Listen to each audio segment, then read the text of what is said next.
कर आए आज हमारे समाज का और लोकसभा का प्रतिनिधित्व कर रहे हैं ऐसे व्यक्तित्व के धनी आदरणीय लखनलाल साहू जी और पिछड़ा वर्ग आयोग के अध्यक्ष पूर्व आदरणीय डॉक्टर सियाराम साहू जी, जिन्होंने कवर्धा विधानसभा का प्रतिनिधित्व किया और पूर्व में संसदीय सचिव रहे।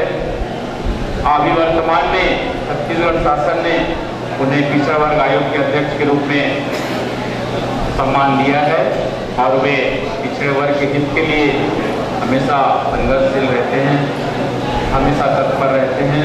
ऐसे हमारे बड़े भैया डॉक्टर सियाराम साहू जी, हमारे नगर निगम के सभापति, छत्तीसगढ़ शासन के वरिष्ठ मंत्री, महासमुंद क्षेत्र से दूसरी बार निर्वाचित सम्मानीय लखनलाल साहू जी,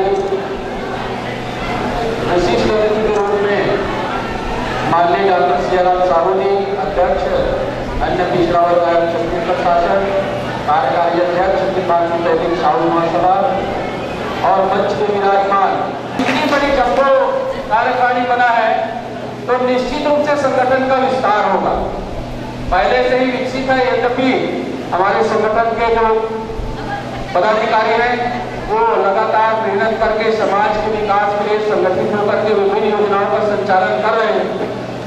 लेकिन अब जो नया कार्यकारिणी बना है तो नई ऊर्जा के साथ आने वाले समय में जो समाज में चुनौती है, जो समाज की आवश्यकता है, ऐसे विषयों को लेकर के हमेशा सजगता के साथ समाज के हित में काम करेंगे, ऐसा मुझे विश्वास है।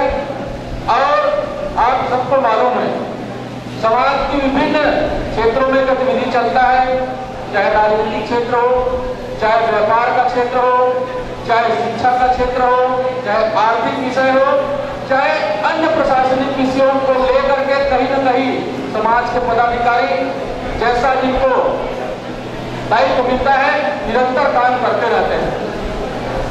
मुख्य रूप से हम 3 प्रकार के कामों को लेकर के समाज और अपने अन्य समाज के बीच में काम करने के लिए प्रयासरत रहते हैं, जिसमें से एक रचनात्मक काम है, दूसरा आंदोलनात्मक काम है और तीसरा है शोध का विषय। रचनात्मक के दृष्टिकोण से बहुत से आप लोगों को मालूम है कि हमारे समाज में आदर्श विवाह होता है, हमारे समाज में परिचय सम्मेलन होता है, टेलीफोन डायरेक्टरी का प्रकाशन किया जाता है। ऐसे अनेक जो विषय है जिससे समाज को जोड़ने का, समाज को इकट्ठा होने का अवसर मिलता है और हम सब मिलकर के उसमें रचनात्मक दृष्टिकोण से अपनी सकारात्मक भूमिका निभाते हैं। आंदोलन के विषय में मैं मेरे से ज्यादा आप लोग जानते हैं, हम शहर में रहते हैं, छोटे छोटे विषयों को लेकर के जब हमारी बातों को नहीं सुना जाता तो अपने जनप्रतिनिधियों के पास जाते हैं, प्रशासन के अधिकारियों के पास जाते हैं, इस पर भी बात नहीं बनती है तो चौक चौराहे पे खड़े होकर धरना प्रदर्शन तक भी करते हैं।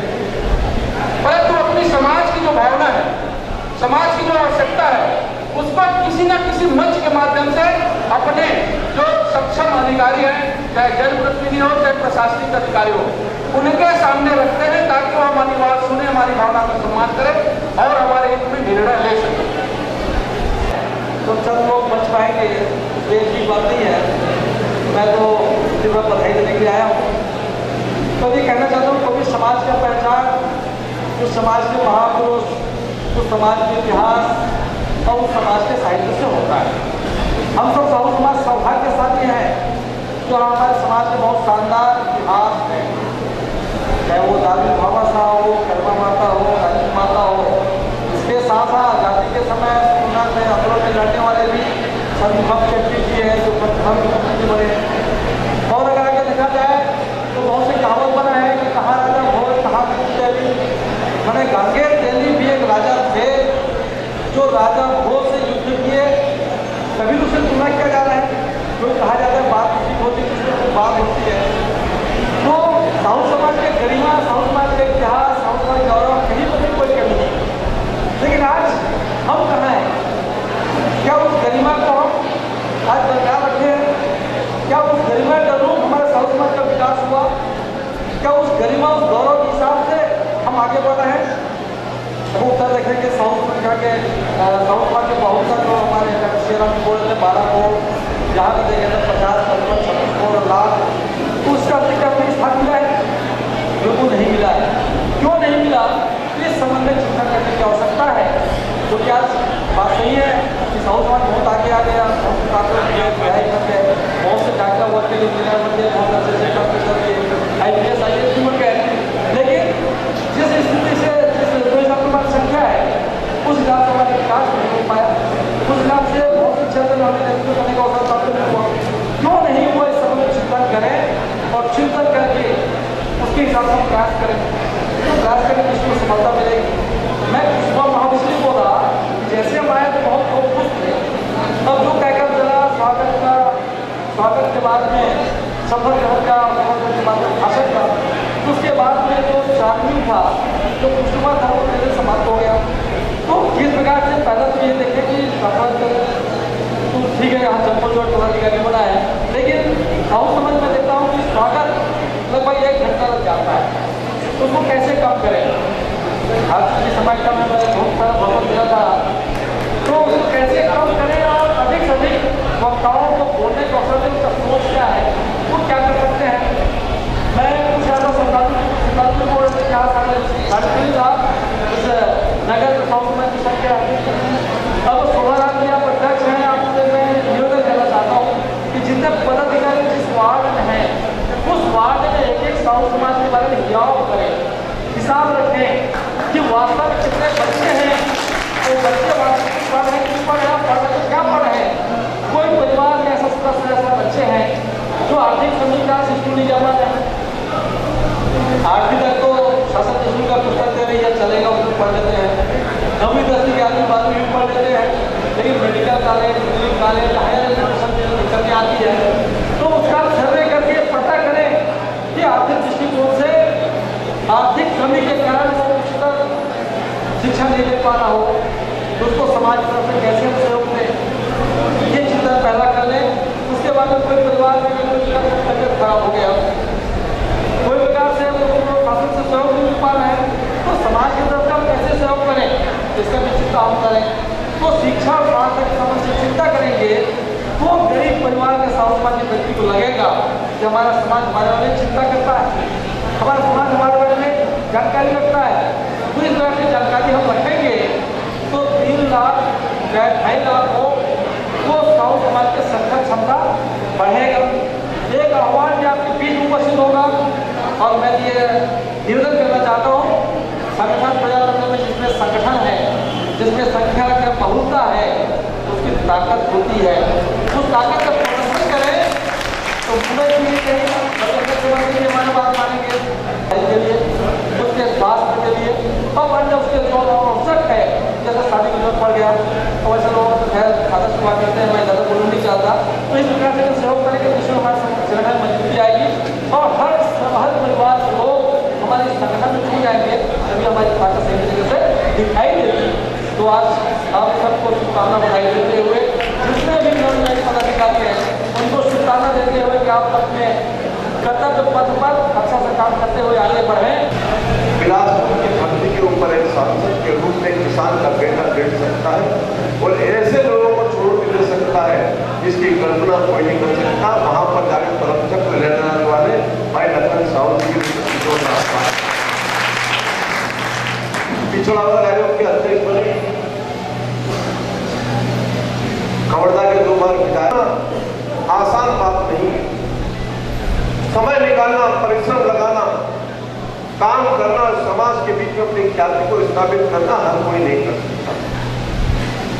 मंच में विराजमान संपूर्ण समस्त पदाधिकारीगण, हमारी बहने, नौजवान दोस्तों, मैं आप सबको कई मंच पे सबके नाम देना, एक आपका नाम छूट जाए क्योंकि भैया मेरा नाम छूट गया, इसलिए समस्त वरिष्ठजनों को सादर प्रणाम करते हुए नमन करता हूँ और आपको शुभकामनाएं देता हूँ।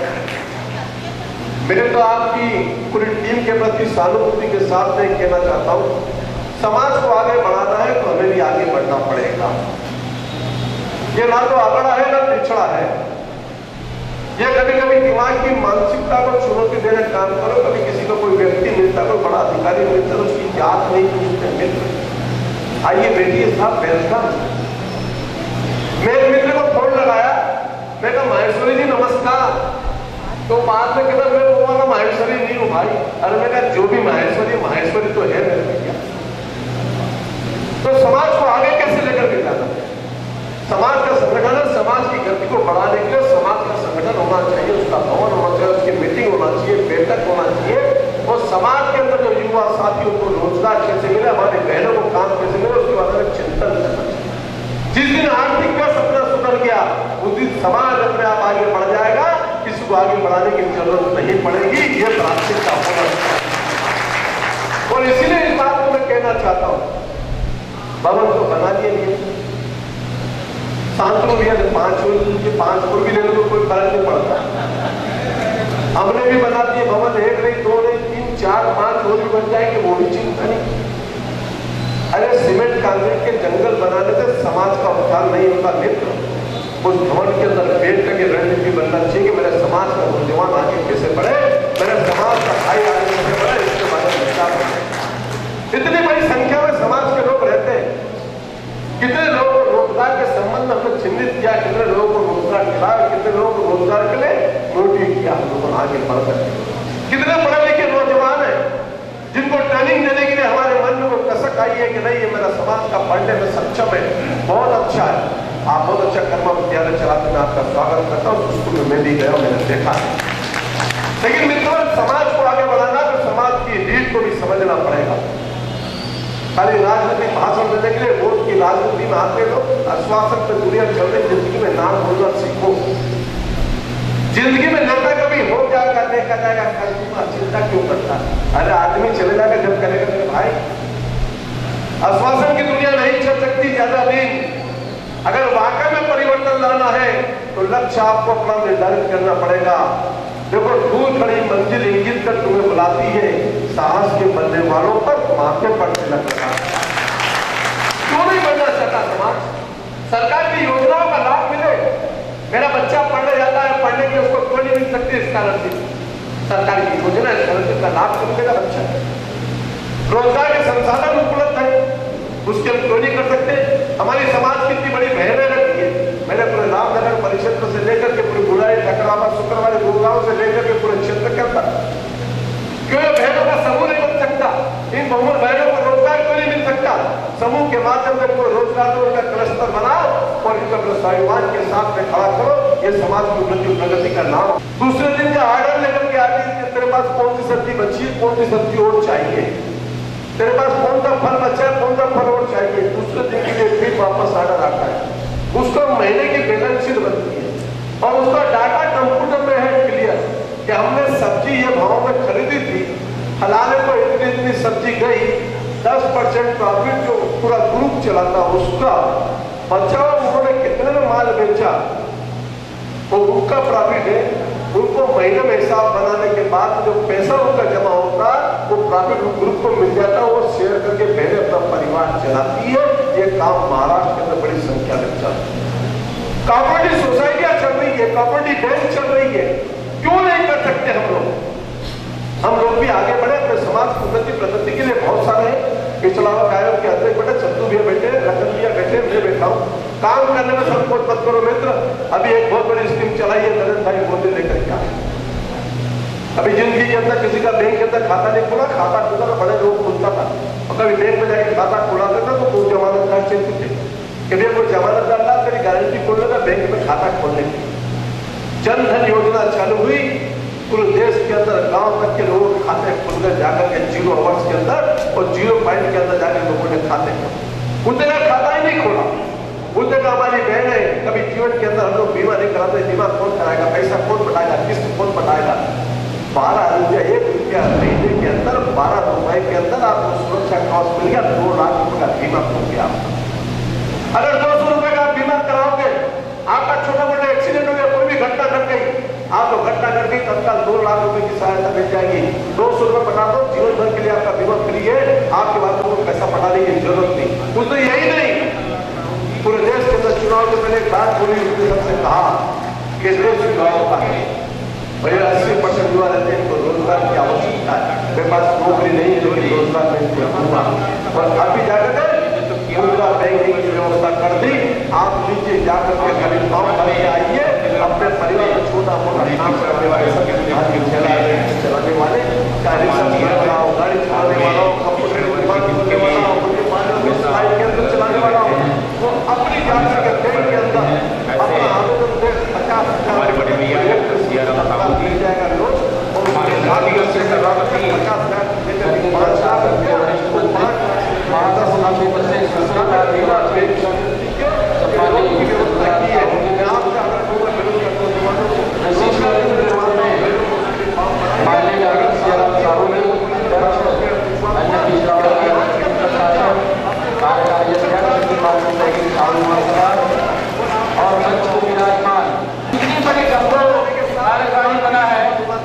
निश्चित रूप से संगठन का विस्तार होगा। पहले से ही विकसित है, यद्यपि हमारे संगठन के जो पदाधिकारी हैं वो लगातार मेहनत करके समाज के विकास के लिए संगठित होकर के विभिन्न योजनाओं का संचालन कर रहे हैं। लेकिन अब जो नया कार्यकारिणी बना है तो नई ऊर्जा के साथ आने वाले समय में जो समाज में चुनौती है, जो समाज की आवश्यकता है, ऐसे विषयों को लेकर के हमेशा सजगता के साथ समाज के हित में काम करेंगे, ऐसा मुझे विश्वास है। और आप सबको मालूम है समाज के विभिन्न क्षेत्रों में गतिविधि चलता है, चाहे राजनीतिक क्षेत्र हो, चाहे व्यापार का क्षेत्र हो, चाहे शिक्षा का क्षेत्र हो, चाहे आर्थिक विषय हो, चाहे अन्य प्रशासनिक विषयों को लेकर के कहीं न कहीं समाज के पदाधिकारी जैसा जिनको दायित्व मिलता है निरंतर काम करते रहते हैं। मुख्य रूप से हम 3 प्रकार के कामों को लेकर के समाज और अपने अन्य समाज के बीच में काम करने के लिए प्रयास करते हैं, जिसमें से एक रचनात्मक काम है, दूसरा आंदोलनात्मक काम है और तीसरा है शोध का विषय। रचनात्मक के दृष्टिकोण से बहुत से आप लोगों को मालूम है कि हमारे समाज में आदर्श विवाह होता है, हमारे समाज में परिचय सम्मेलन होता है, टेलीफोन डायरेक्टरी का प्रकाशन किया जाता है। ऐसे अनेक जो विषय हैं जिससे समाज को जोड़ने का, समाज को इकट्ठा होने का अवसर मिलता है और हम सब मिलकर के उसमें रचनात्मक दृष्टिकोण से अपनी सकारात्मक भूमिका निभाते हैं। आंदोलन के विषय में मैं मेरे से ज्यादा आप लोग जानते हैं, हम शहर में रहते हैं, छोटे छोटे विषयों को लेकर के जब हमारी बातों को नहीं सुना जाता तो अपने जनप्रतिनिधियों के पास जाते हैं, प्रशासन के अधिकारियों के पास जाते हैं, इस पर भी बात नहीं बनती है तो चौक चौराहे पे खड़े होकर धरना प्रदर्शन तक भी करते हैं। परंतु अपनी समाज की जो भावना है, समाज की जो आवश्यकता है, उस पर किसी न किसी मंच के माध्यम से अपने जो सक्षम अधिकारी हैं, चाहे जनप्रतिनिधि हो चाहे प्रशासनिक अधिकारी हो, उनके सामने रखते हैं ताकि वो हमारी बात सुने, हमारी भावना का सम्मान करें और हमारे हित में निर्णय ले सकें। तो सब लोग बच पाएंगे ये की बात नहीं है। मैं तो सिर्फ बधाई देने के लिए आया हूँ। तो ये कहना चाहता हूँ कभी समाज का पहचान जो समाज के महापुरुष, जो समाज के इतिहास और उस समाज के साहित्य से होता है। हम सब साहू समाज सौभाग्यशाली हैं जो हमारे समाज के बहुत शानदार इतिहास है, चाहे वो दादी भामाशाह हो, कर्मा माता हो, रानी माता हो। इसके साथ साथ आज़ादी के समय में आंदोलन में लड़ने वाले भी संभव चक्री जी है जो मुख्यमंत्री बने। और अगर आगे देखा जाए तो बहुत से कहावत बना है कि कहाँ राजा भोज कहाँ दिल्ली। मैंने गांगेर दिल्ली भी एक राजा थे जो राजा भोज से युद्ध किए, कभी उसे तुलना किया जा रहा है, जो कहा जाता है बात होती है, बात होती है। तो साहू समाज के गरिमा, साहू समाज के इतिहास, साहू समाज गौरव कहीं पर भी कोई कमी नहीं। लेकिन आज हम कहाँ हैं? क्या उस गरिमा को हम आज बरकरार रखे हैं? क्या उस गरिमा के अनुरूप हमारे साहू समाज का विकास हुआ? क्या उस गरिमा, उस गौरव के हिसाब से हम आगे बढ़ रहे हैं? अब उत्तर देखेंगे साहू संख्या के साहू समाज के बहुत सारे लोग हमारे शेरम बोल रहे 12 करोड़, जहाँ भी देखें 50, 55, 56 करोड़ लाख। तो उसका क्या कोई स्थान मिला है? बिल्कुल नहीं मिला है। क्यों नहीं मिला? इस संबंध में चिंता करने की आवश्यकता है। तो क्या बात सही है कि साहू समाज बहुत आगे आ गया, बहुत पढ़ाई कर गए, बहुत से डॉक्टर बन गए, इंजीनियर बन गए, बहुत अच्छे से IPS IAS भी बन गए।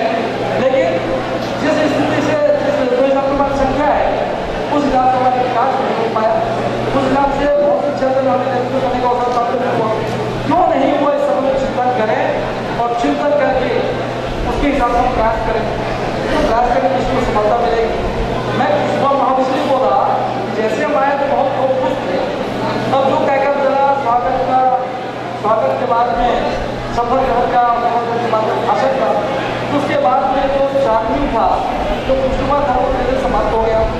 तो किस प्रकार से पहले तो ये देखें कि तो ठीक है यहाँ चप्पल जो पदाधिकारी बना है, लेकिन हाउस समझ में देखता हूँ कि स्वागत लगभग 1 घंटा लग जाता है, तो उसको कैसे कम करें।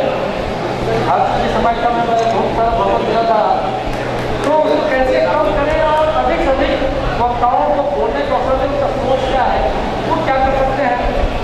मैं कुछ ऐसा श्रद्धालु बोर्ड से यहाँ साढ़े था उस नगर हाउस में की संख्या अब 16,000 की आप अध्यक्ष हैं। आपसे मैं निवेदन करना चाहता हूँ कि जितने पदाधिकारी जिस वार्ड में हैं उस वार्ड में एक साहू समाज के बारे में हिसाब करें, हिसाब रखें कि वास्तव में कितने बच्चे हैं, तो बच्चे वास्तविक पढ़ रहे क्यों पढ़ रहे हैं, पढ़ रहे क्या पढ़ रहे हैं। कोई परिवार में ऐसा 17 बच्चे हैं जो आर्थिक समीक्षा से स्कूल नहीं जा पा रहे हैं। 8वीं तक तो शासन स्कूल का पुस्तक दे रही है, चलेगा उसमें पढ़ लेते हैं। 9वीं 10वीं 11वीं 12वीं भी पढ़ लेते हैं, लेकिन medical college, engineering college, higher education में दिक्कतें आती है। तो उसका सर्वे करके पता करें कि आर्थिक दृष्टिकोण से आर्थिक कमी के कारण वो उच्चतर शिक्षा नहीं ले पा रहा हो, तो उसको समाज की तरफ से कैसे सहयोग दें, ये चिंतन पहला कर लें। उसके बाद में कोई परिवार में तबियत खराब हो गया, कोई प्रकार से शासन से सहयोग नहीं मिल पा रहा है, तो समाज की तरफ से हम कैसे सहयोग करें, इसका भी चिंता हम करें। तो शिक्षा और स्वास्थ्य की समस्या चिंता करेंगे तो गरीब परिवार के समाज के व्यक्ति को लगेगा कि हमारा समाज हमारे बारे में चिंता करता है, हमारा समाज हमारे बारे में जानकारी रखता है। तो इस तरह की जानकारी हम रखेंगे तो 3 लाख 2.5 लाख हो वो साहू समाज के संगठन क्षमता बढ़ेगा। एक आह्वान भी आपके बीच उपस्थित होगा और मैं ये निवेदन करना चाहता हूँ, संगठन प्रजातंत्र में जिसमें संगठन है, जिसमें संख्या की बहुलता है, उसकी ताकत होती है। उस ताकत का प्रदर्शन करें तो मुझे भी कहीं हमारी बात मानेंगे के लिए, उसके स्वास्थ्य के लिए और अन्य उसके जो आवश्यक है, जैसे शादी की जरूरत पड़ गया तो वैसे लोग तो खैर आदर्श हुआ करते हैं, मैं ज़्यादा बोलना नहीं चाहता। तो इस प्रकार से सहयोग करेंगे जिसमें हमारे संगठन मजबूती आएगी और हर परिवार के लोग हमारे संगठन में जुड़ जाएंगे, तभी हमारी ताकत सही तरीके से दिखाई देगी। तो आज आप सबको शुभकामना बधाई देते हुए, जितने भी नए पदाधिकारी हैं उनको शुभकामना देते हुए कि आप अपने कर्तव्य पथ पर अच्छा से काम करते हुए आगे बढ़ें। बिलासपुर की धरती के ऊपर एक सांसद के रूप में किसान का बेटा बैठ सकता है और ऐसे लोगों को छोड़ के दे सकता है जिसकी कल्पना कोई नहीं कर सकता। वहां पर जाकर परम चक्र लेने आने वाले भाई लखन साहू जी पिछड़ा वर्ग आयोग के अध्यक्ष बने, खबरदा के 2 बार विधायक, आसान बात नहीं। समय निकालना, परिश्रम लगाना, काम करना और समाज के बीच में अपनी ख्याति को स्थापित करना हर कोई नहीं कर सकता। मंच में विराजमान संपूर्ण समस्त पदाधिकारीगण, हमारी बहनें, नौजवान दोस्तों, मैं आप सबको कई मंच पे सबके नाम देना, एक का नाम छूट जाए क्योंकि भैया मेरा नाम छूट गया, इसलिए समस्त वरिष्ठजनों को सादर प्रणाम करते हुए नमन करता हूँ और आपको शुभकामनाएं देता हूँ। मेरे तो आपकी पूरी टीम के प्रति सहानुभूति के साथ मैं कहना चाहता हूँ, समाज को आगे बढ़ाना है तो हमें भी आगे बढ़ना पड़ेगा। ये ना तो आंकड़ा है ना पिछड़ा है। ये कभी कभी दिमाग की मानसिकता को चुनौती देने का काम करो। कभी किसी को कोई व्यक्ति मिलता, कोई बड़ा अधिकारी मिलता तो उसकी जात नहीं पूछते, मित्र आइए बैठिए साहब, वेलकम।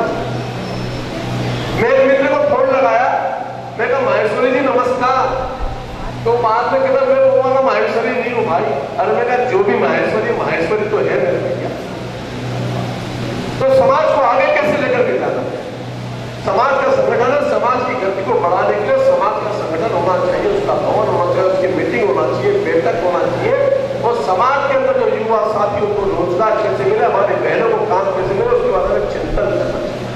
जिस दिन आर्थिक का सपना सुधर गया उस दिन समाज अपने आप आगे बढ़ जाएगा, किसी को आगे बढ़ाने की जरूरत नहीं पड़ेगी। ये प्राथमिकता होना चाहिए और इसीलिए इस बात को मैं कहना चाहता हूं, भवन तो बना दिए, शांतनु भैया ने 5 और भी लेने को कोई फर्क नहीं पड़ता। हमने भी बना दिए भवन, 1 नहीं 2 नहीं 3 4 माह चोरी बन जाएगी वो भी चिंता नहीं। अरे सीमेंट कांक्रीट के जंगल बनाने से समाज का उत्थान नहीं होता मित्र। उस भवन के अंदर पेट की रणनीति बनना चाहिए कि मेरे समाज का नौजवान आगे कैसे बढ़े, मेरे समाज का भाई आगे कैसे बढ़े, इसके बारे में विचार करें। इतनी बड़ी संख्या में समाज के लोग रहते हैं, कितने लोगों को रोजगार के संबंध में हमने चिन्हित किया, कितने लोगों को रोजगार दिलाया, कितने लोगों को रोजगार के लिए नोटिस किया, हम लोग आगे बढ़ सकते। कितने पढ़े लिखे नौजवान है जिनको ट्रेनिंग देने के लिए हमारे मन में वो कसक आई है कि नहीं ये मेरा समाज का पढ़ने में सक्षम है, बहुत अच्छा है। आप बहुत अच्छा कर्मा विद्यालय चलाते मैं आपका स्वागत करता हूँ, स्कूल में मैं भी गया, मैंने देखा। लेकिन मित्रों, समाज को आगे बढ़ाना तो समाज की रीत को भी समझना पड़ेगा। खाली राजनीतिक भाषण देने के लिए वोट की राजनीति में आते लोग आश्वासन पे दुनिया चल रही, जिंदगी में नाम बोलना सीखो। जिंदगी में नेता कभी हो क्या करने का जाएगा, कर दूंगा, चिंता क्यों करता? अरे आदमी चले जाएगा जब करेगा मेरे भाई। आश्वासन की दुनिया नहीं चल सकती ज्यादा दिन। अगर वाकई में परिवर्तन लाना है तो लक्ष्य आपको अपना निर्धारित करना पड़ेगा। देखो, दूर खड़ी मंजिल इंगित कर तुम्हें बुलाती है, साहस के बनने वालों पर माथे पर तिलक लगा। क्यों नहीं बनना चाहता समाज? सरकार की योजनाओं का लाभ मिले। मेरा बच्चा पढ़ने जाता है, पढ़ने की उसको क्यों नहीं मिल सकती स्कॉलरशिप? सरकार की योजना स्कॉलरशिप का लाभ तो मिलेगा बच्चा। रोजगार के संसाधन उपलब्ध है, उसके हम क्यों नहीं कर सकते? हमारी समाज की इतनी बड़ी बहनें रहती है, मैंने पूरे रामनगर परिक्षेत्र से लेकर के पूरी बुराई ठकरावा शुक्रवार गुरुगांव से लेकर के पूरे क्षेत्र के अंदर क्यों बहनों का समूह नहीं बन सकता? इन बहुमत बहनों को रोजगार क्यों नहीं मिल सकता? समूह के माध्यम से इनको रोजगार दो, उनका क्लस्टर बनाओ और इनको अपने स्वाभिमान के साथ में खड़ा करो। ये समाज की उन्नति प्रगति का नाम। दूसरे दिन का आर्डर लेकर के आती है, तेरे पास कौन सी सब्जी बची है, कौन सी सब्जी और चाहिए, तेरे पास कौन सा फल बचा है, कौन सा फल और चाहिए। दूसरे दिन के लिए फिर वापस आर्डर आता है, उसको महीने की बैलेंस शीट बनती है और उसका डाटा कंप्यूटर में है क्लियर कि हमने सब्जी ये भाव में खरीदी थी, हलाले को इतनी इतनी सब्जी गई, 10% प्रॉफिट जो पूरा ग्रुप चलाता उसका बचा, उन्होंने कितने में माल बेचा वो उनका प्रॉफिट है। उनको महीने में हिसाब बनाने के बाद जो पैसा उनका जमा होता वो प्रॉफिट ग्रुप को मिल जाता, वो शेयर करके पहले अपना परिवार चलाती है। ये काम महाराष्ट्र के अंदर बड़ी संख्या में चल रही है। कॉपरेटिव सोसाइटियां चल रही है, कॉपरेटिव बैंक चल रही है, क्यों नहीं कर सकते हम लोग भी आगे बढ़े अपने समाज की उन्नति प्रगति के लिए। बहुत सारे हैं, पिछड़ा आयोग के अध्यक्ष बैठे, चंदू भैया बैठे, रतन भैया बैठे, मैं बैठा हूँ। काम करने में संकोच मत करो मित्र। अभी एक बहुत बड़ी स्कीम चलाई है नरेंद्र भाई मोदी लेकर के आए। अभी जिंदगी के अंदर किसी का बैंक के अंदर खाता नहीं खुला, खाता खुला तो बड़े लोग खुलता था और कभी बैंक में जाके खाता खुलाते था तो वो जमानतदार चाहिए थे कि भैया कोई जमानतदार ला तेरी गारंटी खोलने का बैंक में खाता खोलने की। जन धन योजना चालू हुई, पूरे देश के अंदर गांव तक के लोगों के खाते खुलकर जाकर के 0 आवर्स के अंदर और 0 पॉइंट के अंदर जाकर लोगों ने खाते खोले। उतना खाता ही नहीं खोला। उतना हमारी बहन है, कभी जीवन के अंदर हम लोग बीमा नहीं कराते, बीमा कौन कराएगा, पैसा कौन बढ़ाएगा, किस्त कौन बढ़ाएगा। 12 रुपया 1 रुपया महीने के अंदर 12 रुपए के अंदर आपको सुरक्षा कवच मिल गया, 2 लाख रुपए का बीमा हो गया। अगर 200 रुपए का बीमा कराओगे, आपका छोटा मोटा एक्सीडेंट हो गया, कोई भी घटना घट गई, आपको घटना घट गई, तत्काल 2 लाख रुपए की सहायता मिल जाएगी।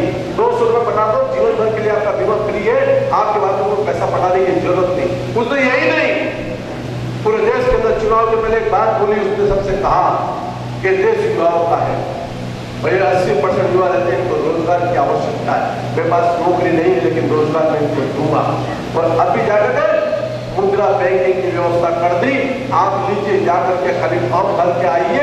अपने परिवार में छोटा मोटा काम करने वाले, सब्जी भाजी ठेला चलाने वाले, चाहे रिक्शा चलाने वाला हो, गाड़ी चलाने वाला हो, कंप्यूटर की दुकान खोलने वाला हो, ब्यूटी पार्लर हो, सिलाई केंद्र चलाने वाला हो, वो अपनी जाकर के बैंक के अंदर अपना आवेदन दे। 50,000 रुपए तक को एक पुस्तक को तत्काल मिल जाएगा लोन और उसके साथ में सेकंड बात में 50,000 से लेकर के 5 लाख रुपया, वो 5 लाख से लेकर के 10 लाख रुपए तक की सरकार ने बिना बैंक गारंटी के ये लोन की व्यवस्था की है। मैं आपसे आग्रह करूंगा बेरोजगार नौजवानों को, रोजगार करने वाली माताओं बहनों को उसके लिए फॉर्म भराइए। अगर फार्म दिए तो मैंने तो बोलिए मैं फार्म आपके पूछवा दूंगा कि अभियान के अंदर लग जाओ, अपने लोगों को सक्षम खड़ा करो ताकि समाज का उत्थान होगा और आप कुछ कर पाओगे। खाली शपथ लेने के साथ में इस बात की भी शपथ होना चाहिए कि आने वाला समय मेरा यहाँ का कोई नौजवान साथी अगर पढ़ने में टैलेंट लेता है, मैं आग्रह करूंगा शोभा भैया से लेकर इनकी पूरी टीम को कि इस पूरे परिक्षेत्र में, अगर रायपुर के परिक्षेत्र में कोई अच्छा टैलेंट बच्चा जो पढ़ना चाहता है, अगर आपको लगता है तो उसको गोद लो और उसको पढ़ाने की व्यवस्था करो, कुछ सहयोग मिले तो चीजों में देने को तैयार हो, आगे बढ़ाओ समाज। ये चीज प्राथमिकता में लेकर के चलो और इसलिए समाज का एक मंच बन गया है। मंच बनने के बाद में